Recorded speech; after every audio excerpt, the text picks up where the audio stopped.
കാശിയിലെ ഭംഗി ആസ്വദിക്കാൻ ചെന്ന ഒരു യുവാവ് അവിടെയുള്ള നാഗസന്യാസികളുടെ ജീവിതചര്യയിൽ ആകൃഷ്ടനായി. കൊടും തണുപ്പിൽ പോലും നഗ്നരായി ജീവിക്കുന്നു. വെയിലോ മഞ്ഞോ മഴയോ അവരെ സ്പർശിക്കുന്നില്ല. സാധാരണ ജനങ്ങൾ ഒരു നേരത്തെ ഭക്ഷണത്തിന് വേണ്ടി അലയുമ്പോൾ ആഴ്ചയിൽ ചിലപ്പോൾ മാസത്തിലൊരിക്കലേ ഇവരെന്തെങ്കിലും കഴിക്കാറുള്ളൂ. യുക്തി എന്നതിനപ്പുറം ആത്മീയമായി ഇതിൻ്റെ രഹസ്യം എന്താണെന്നറിയാൻ മൂന്നാം കണ്ണിലൂടെ നോക്കണം. അപ്പോൾ ഉത്തരം മുന്നിൽ പ്രത്യക്ഷമാകും.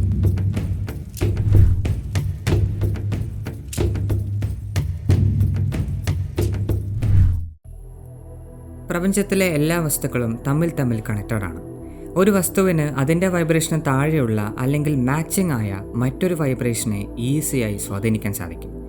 ഇവിടെ ഇൻട്രസ്റ്റിംഗ് ആയ കാര്യം എന്തെന്നാൽ മറ്റ് സൃഷ്ടികളെ അപേക്ഷിച്ച് ഏറ്റവും കൂടുതൽ സ്വാധീനങ്ങൾക്ക് വിധേയമാകുന്നത് മനുഷ്യനാണ്.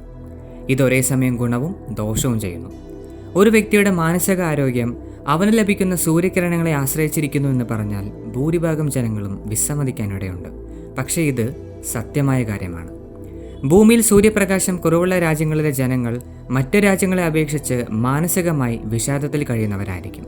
And this is scientifically proven. ആ രാജ്യങ്ങളിലെ ജനങ്ങൾ എന്നും വിറ്റമിൻ ഡി സപ്ലിമെൻറ്റ്സ് കഴിക്കണമെന്ന് അവരുടെ ഗവൺമെൻറ് സ്ഥാപിച്ചിട്ടുമുണ്ടാകും. ഏതാനും ആഴ്ചകൾ ഈ സപ്ലിമെൻറ്റ്സ് മുടങ്ങിയാൽ അത് അവരുടെ മാനസിക നിലയെ തന്നെ താളം തെറ്റിക്കുകയും ചെയ്യും. ഇനി ഇതേ സൂര്യന് മറ്റൊരു വശം കൂടെയുണ്ട്. മനസ്സിനും ശരീരത്തിനും മാത്രമല്ല, അതിനപ്പുറമുള്ള ആത്മീയ നിലകൾ ഒരു വ്യക്തിയിൽ സൃഷ്ടിക്കാൻ സൂര്യൻ്റെ കിരണങ്ങൾക്ക് അല്ലെങ്കിൽ തേജസ്സിന് സാധിക്കും.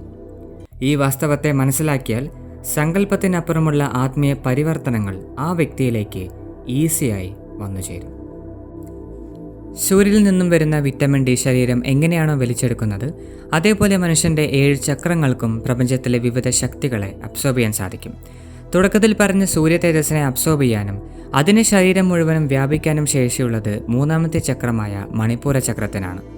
സാധന കൃത്യമായി ചെയ്യുന്ന എല്ലാവർക്കും സാധന സമയത്ത് ശരീരം ചൂടാകുന്നത് പോലെ തോന്നാറുണ്ടാകും. അതേപോലെ ആഴമായി കുറേ നേരം ധ്യാനിക്കുന്നവർക്കും ഈ അനുഭവം ഉണ്ടാവാറുണ്ട്. ഈ ചൂടിനെയാണ് സ്പിരിച്വൽ ഹീറ്റ് അഥവാ തപാഗ്നി എന്ന് യോഗയിൽ വിശേഷിപ്പിക്കുന്നത്. സാധനയിലൂടെ തപാഗ്നി ഉണർന്നാൽ മാത്രമേ ചെയ്യുന്ന സ്പിരിച്വൽ പ്രാക്ടീസുകൾ ഗുണം ചെയ്യുന്നുണ്ടെന്ന് ഒരു സാധകന് ഉറപ്പിക്കാൻ സാധിക്കൂ. ഓൾമോസ്റ്റ് 70% സാധകർക്കും ഈ അഗ്നി ആക്ടിവേറ്റ് ആവാറുണ്ടെങ്കിലും മാസങ്ങളോളം വർഷങ്ങളോളം ഇതിനെ നിലനിർത്താൻ കഴിയാറില്ല. അതിനുള്ള കാരണം അവരുടെ മണിപ്പൂര ചക്രത്തിന് ഒരളവിൽ കൂടുതലുള്ള ഊർജം സ്വരൂപിക്കാൻ സാധിക്കുന്നില്ല എന്നതാണ്.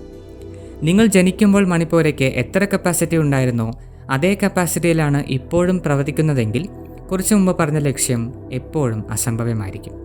തപാഗ്നി വർദ്ധിപ്പിക്കുന്നതിൽ മാത്രമല്ല, ആ അഗ്നിയെ വഹിക്കാനുള്ള കപ്പാസിറ്റിയെ വർദ്ധിപ്പിക്കാനും സാധകർ ശ്രദ്ധിച്ചിരിക്കണം. ഈ ലക്ഷ്യത്തെ പൂർത്തീകരിക്കാൻ യോഗികൾ നൽകിയ വിദ്യയാണ് സൂര്യ നമസ്കാരം. സൂര്യ നമസ്കാരം എന്ന വാക്കിനർത്ഥം സൂര്യനെ നമസ്കരിക്കുക എന്നാണ്. പക്ഷേ ഇവിടെ ഉദ്ദേശിക്കുന്നത് ഭൂമിക്ക് പുറത്തുള്ള സൂര്യനെയല്ല, മറിച്ച് സ്വന്തം ശരീരത്തിലെ സൂര്യനെയാണ്. And that is your Manipura chakra. നിങ്ങളുടെ ശരീരത്തിന് ആവശ്യമായ സോളാർ എനർജി നൽകാനും വേണ്ടി വന്നാൽ പുറത്തുള്ള സൂര്യനിൽ നിന്നും ഹയർ സോളാർ പവർ അബ്സോർബ് ചെയ്യാനും മണിപ്പൂര ചക്രത്തിന് സാധിക്കും. ഈ ഹയർ അബ്സോർപ്ഷൻ ശരീരത്തിന് ചെയ്യാൻ സാധിക്കണമെങ്കിൽ സൂര്യ നമസ്കാരം എന്ന യോഗ അഭ്യാസത്തിൻ്റെ പ്രക്രിയകൾ ആവശ്യമാണ്. ആദ്യമായി സൂര്യ നമസ്കാരം ചെയ്യാൻ ആരംഭിക്കുമ്പോൾ തന്നെ എനർജി അനുഭവിക്കാൻ സാധിക്കുമെങ്കിലും ഏറ്റവും കുറഞ്ഞത് 108 സൂര്യ നമസ്കാരവും അഗ്നിതത്വത്തെ തീവ്രമാക്കുന്ന പ്രാണായാമവും പൂർത്തിയാക്കിയാലേ മണിപ്പൂര ചക്രം ചെറിയ തോതിലെങ്കിലും ഉണരുകയുള്ളൂ. ഇവിടെ പ്രാണായാമത്തെ ഇൻക്ലൂഡ് ചെയ്യുന്നത് സൂര്യനാഡി എന്നറിയപ്പെടുന്ന പിങ്കള നാഡിയെയും ഉണർത്താൻ വേണ്ടിയാണ്. മണിപ്പൂര ചക്രം അഗ്നിതത്വമായതിനാൽ അതിനൊപ്പം സൂര്യനാഡി കൂടെ ഒരുമിപ്പിക്കുമ്പോഴാണ് വർഷങ്ങളോളം നീണ്ടു നിൽക്കുന്ന ആത്മീയ തേജസ് സാധകന് വന്നുചേരുകയുള്ളൂ. ഈ പറഞ്ഞ ആത്മീയ തേജസ്സിനെ തിരിച്ചറിയാൻ പ്രത്യക്ഷത്തിൽ പല ലക്ഷണങ്ങളും ശരീരത്തിൽ ഉണ്ടാവാറുണ്ട്. മണിപ്പൂര പ്രവർത്തിക്കാൻ തുടങ്ങിയ സാധകന്റെ മുഖം തിളക്കമുള്ളതായി മാറും. ശരീരം മുഴുവനും സ്വർണത്തിൻ്റെ നിറത്തിൽ ജ്വലിക്കുന്ന പോലെ തോന്നും. വളരെ തണുപ്പുള്ള അന്തരീക്ഷത്തിൽ മറ്റുള്ളവർ പ്രയാസപ്പെടുമ്പോൾ അവർ അനുഭവിക്കുന്നതിൻ്റെ പകുതി തണുപ്പ് പോലും സാധകർ അനുഭവിക്കില്ല. കാരണം അവരുടെ മണിപ്പൂര അത്രയും തേജസ്സോടെ ഉള്ളിൽ പ്രവർത്തിക്കുകയാണ്. അതേപോലെ ആ വ്യക്തി സാധന ചെയ്യുമ്പോൾ അടുത്തൊരു ദീപം കൊളുത്തി വെച്ചാൽ ഏതാനും മിനിറ്റുകൾക്ക് ശേഷം ആ ദീപം ആളിക്കത്തുന്നത് കാണാൻ സാധിക്കും. സൂര്യൻ്റെ തേജസ്സിനെ വലിച്ചെടുക്കാൻ മണിപ്പൂര ചക്രത്തിന് കഴിയുമെങ്കിൽ ഒരു ചെറിയ ദീപത്തെ ജ്വലിപ്പിക്കാനും അനായാസം സാധിക്കും. യോഗയിലും പ്രത്യേകിച്ച് ആയുർവേദത്തിലും മനുഷ്യനിൽ അഗ്നിതത്വത്തിൻ്റെ ആവശ്യം വിവരിക്കുന്ന ഒരുപാട് ഭാഗങ്ങളുണ്ട്. ഇതൊന്നും യാദൃശികമായി ഉൾപ്പെടുത്തിയതല്ല, മറിച്ച് അളവിൽ കൂടുതൽ അഗ്നിതത്വത്തെ ശരിയായി വഹിക്കാൻ ഒരു വ്യക്തിക്ക് സാധിച്ചാൽ ആ വ്യക്തിക്ക് എന്തെല്ലാം ഗുണങ്ങൾ ലഭിക്കുമെന്ന ജ്ഞാനത്താലാണ്. മാനസികമായി നല്ലൊരു നിലയിൽ ജീവിക്കണമെങ്കിലും അല്ല ആത്മീയമായി ഉയരണമെങ്കിലും നിങ്ങൾ ഓരോരുത്തർക്കും അഗ്നി അഥവാ തേജസ് ആവശ്യമാണ്.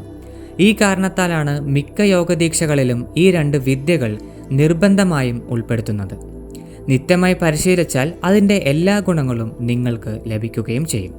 ചുരുക്കി പറഞ്ഞാൽ ഈ ലോകത്തിലെ എല്ലാ പ്രശ്നങ്ങൾക്കും പല മുഖങ്ങളുണ്ടാകാം. അത് മാനസികമോ ശാരീരികമോ ഊർജ്ജപരമോ ആവാം. എന്നാൽ ഇതിനെല്ലാമുള്ള പരിഹാരം ഒന്നേ ഒന്ന് മാത്രമാണ്: യോഗ.